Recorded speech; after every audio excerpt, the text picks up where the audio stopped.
नमस्कार, स्वागत आहे तुमचं मोहक रेसिपीज आपल्या मराठी यूट्यूब चॅनेलमध्ये। खमण ढोकळा अनेक प्रकारे केला जातो। कोण सोडा वापरून करतात तर कोण इनो वापरून करतात, कोण लिंबू वापरून करतात तर कोण लिंबू सत्व वापरून करतात।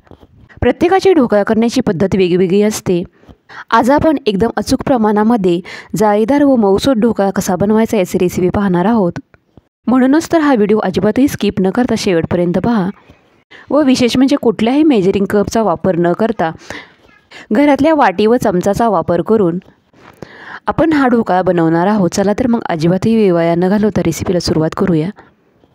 ढोकळ्यासाठी लागणारं बॅटर बनवण्यासाठी इथे एका भांड्यामध्ये ज्या वाटीने आपण 1 वाटी बेसन पीठ घेणार आहोत त्याच वाटीने इथे पाऊण वाटी पाणी घालून घेऊया।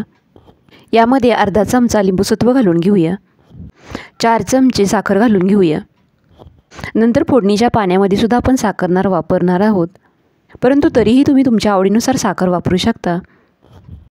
ढोकळा एकदम मऊसूत होण्यासाठी यामध्ये 4 चमचे तेल घालून घेऊया। नेहमीचा जो आपला पोहे खायचा चमचा असतो त्याच चमच्याने सर्व पदार्थ इथे मोजून घेतलेले आहेत। लिंबूसत्व व साखर या पाण्यामध्ये चांगले विरघळवून घ्यायचे आहेत। यामध्ये पाव चमचा हळद घालूया। हळद अगदी किंचितच वापरायची आहे। पाव चमचा हिंग घालूया। खूप जास्त यामध्ये हळद पडली तर ढोकळा लाल होऊ शकतो। यामध्ये चवीपुरतं मीठ घालून घेऊया। साखर व लिंबूसत्व पाण्यामध्ये चांगले विरघळल्यानंतर यामध्ये बेसनपीठ घालून घेऊया। तर इथे मी 1 वाटी भरून बेसनपीठ घेतलेलं आहे। बेसनपीठ एका चाळणीमधून चाळून घेऊया।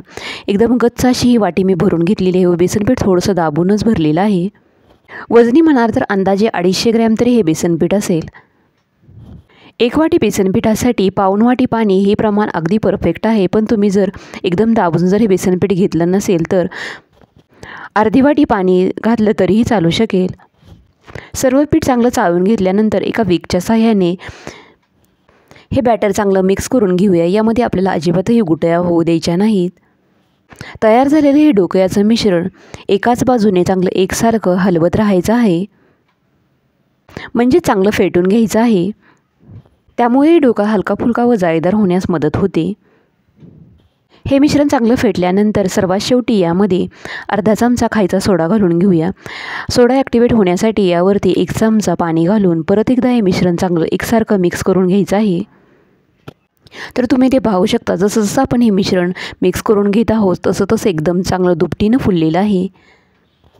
आता लगेचच हे मिश्रण ढोकळ्याच्या भांड्यामध्ये ओतून घ्यायचं आहे। त्यासाठी इथे मी ढोकळा शिजवायच्या भांड्यामध्ये जवळपास 1.5 ग्लास भरून पाणी घालून घेतलेलं आहे।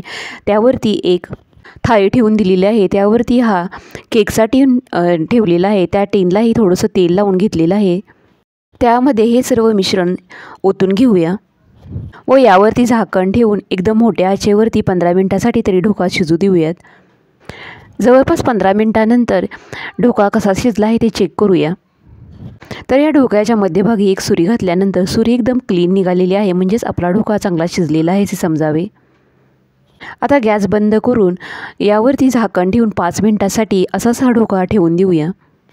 ढोकळ्याला तडका देण्यासाठी इथे कढईमध्ये 1 चमचा भरून तेल घालून घेऊया। तेल चांगलं गरम झाल्यानंतर यामध्ये अर्धा चमचा मोहरी घालूया। मोहरी चांगली तडतडल्यानंतर यामध्ये 2-3 हिरव्या मिरचीचे असे उभे काप करून घेतलेले आहे ते हिरवी मिरचीचे काप यामध्ये घालून घेऊया। 5 ते 6 कढीपत्त्याची पाने घालून घेऊया। चिमूटभर हिंग घालूया। 1 चमचा पांढरे तीळ घालूया। सर्व पदार्थ तेलामध्ये चांगले परतल्यानंतर यामध्ये 1 ग्लास भरून पाणी घालून घेऊया। या पाण्यामध्ये ही 2 चमचे साखर घालूया। चवीपुरतं मीठ घालून घेऊया। या पाण्याला एक उकळी येईपर्यंतच आपल्याला हे पाणी गरम करून घ्यायचं आहे। इथे या पाण्याला उकळी आल्यानंतर गॅस बंद करून पाणी कोमट होण्यासाठी बाजूला ठेवून देऊया। आता इकडे हा ढोकळा हे पूर्णपणे थंड झाल्यानंतरच एका प्लेटमध्ये काढून घ्यायचा आहे। त्यासाठी एका सुरीच्या सहाय्याने याच्या कडा सैल करून घेऊया। तर तुम्ही इथे पाहू शकता एकदम जाळीदार व हलका फुलका असा आपला ढोकळा बनलेला आहे व याला कलरही एकदम सुरेख आलेला आहे। आता ढोकळा कट करून घेऊया। पहिल्यांदा असे उभे व नंतर आडवे काप करून घेऊया। ढोकळ्यासाठी लागणारे सर्व पदार्थ अचूक प्रमाणामध्ये मोजून घेतले तर ढोकळा अजिबातही चुकणार नाही। यातील एक ढोकळा मी तुम्हाला इथे जवळून दाखवते, तर तुम्ही ते पाहू शकता एकदम जाळीदार असा आपला ढोकळा बनलेला आहे। तसेच ढोकळ्यामध्ये सोडा किंवा इनो मिक्स करायच्या आधीच ज्या भांड्यामध्ये आपण ढोका शिजवणार आहे ते पाणीही चांगलं उकळून घ्यायचं आहे. नंतरच त्यामध्ये टीन ठेवून द्यायचं आहे. तसेच ढोका शिजत असताना अधेमध्ये झाकणही काढायचं नाही. या काही बेसिक गोष्टी लक्षात ठेवल्या तर ढोकळा अजिबातही चुकणार नाही. तयार झालेला तडका यावरती ओतून घेऊया. कोरडा कोरडा ढोकळा खायला अजिबातही चांगला लागत नाही. त्यामुळेच हे सर्व पाणी आपण या ढोकळ्यामध्ये वापरणार आहोत. ढोकळ्याने पाणी थोडंसं शोषल्यानंतर थोडंसं पाणी परत या प्लेटमध्ये उरतं. ते परत पाणी या ढोकळ्यावरती ओतून घ्यायचं आहे. तडका ओतून झाल्यावरती सर्वात शेवटी यावरती बारीक चिरलेली कोथिंबीर घालून घेऊया. या ढोकळ्यातील एक ढोकळा मी तुम्हाला काढून दाखवते. तुम्ही ते पाहू शकता. एकदम जाळीदार व रसरशीत असा आपला ढोकळा बनलेला आहे. तर तुम्हीसुद्धा अशा प्रकारे केलेला खमण ढोकळा नक्की करून बघा. पुन्हा भेटूयात अशाच एका नवीन रेसिपीसह. व्हिडिओ पाहिल्याबद्दल धन्यवाद.